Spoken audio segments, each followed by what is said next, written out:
looking at stuff that takes longer than 70 days, looking at things that need more than two rows of trellising, or needs to be stripped more than twice in its flowering cycle. Like, those are things that are just going to immediately rule out large-scale commercial viability for that cultivar. And if that cultivar's got a unique profile, then you can go tell its story. And if you can isolate cultivars but you can't tell their story properly, you need to find somebody that can to help you, because that's what's going to set you apart. Marcus, do you have anything to jump on with that?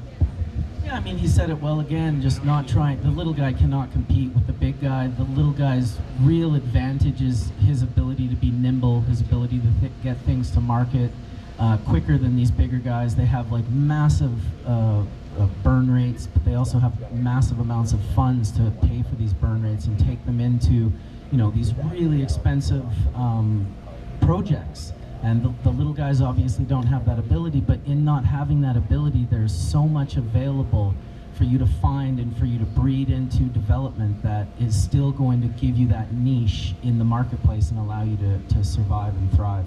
I mean, when Skunkman Sam told me back in the day, I said, how many plants do you plant when you do a breeding project? And he was like, well, I like to plant about 100,000 seeds. And then I grow them as big as I can. It takes about 20 acres. And then he walked through the 20 acres, like just selecting like 6 plants of the 100,000, and that becomes his breeding stock. And he's, for sure using labs, and he had, Dr. David Pate there, the chemist, was working with him, and all these different people. But really, he had this unique intuitive sense to go out and experience the plant, look at the plant. All of his experience of living in all of these hash-producing countries and collecting seeds and then breeding them really gave him an ability to, kind of hone in on these unique genetics that he wanted to breed into existence. And I think there's a lot of small growers, craft growers, that probably have that ability as well.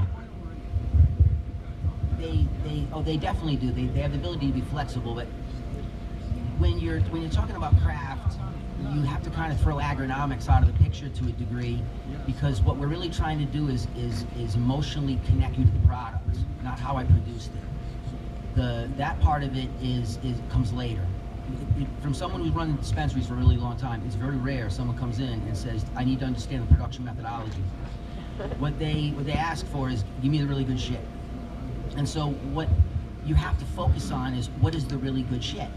And what people don't catch is that you're grading the herb when it's sent from the distributor to the store. You go purchase that shit, and that's when you evaluate it.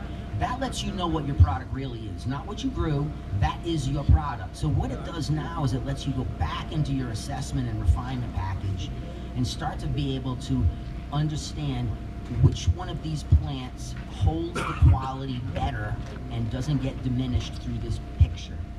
So if you're making better choices on what you're putting in the package, you're able to hold the value better. And so mostly what we're trying to do is hold flavor. So you got to remember, price and flavor drive most purchases, really. When they open it up, you can handle, the smell is off, but they're going to blaze it. That shit lights up the mouth, it's on.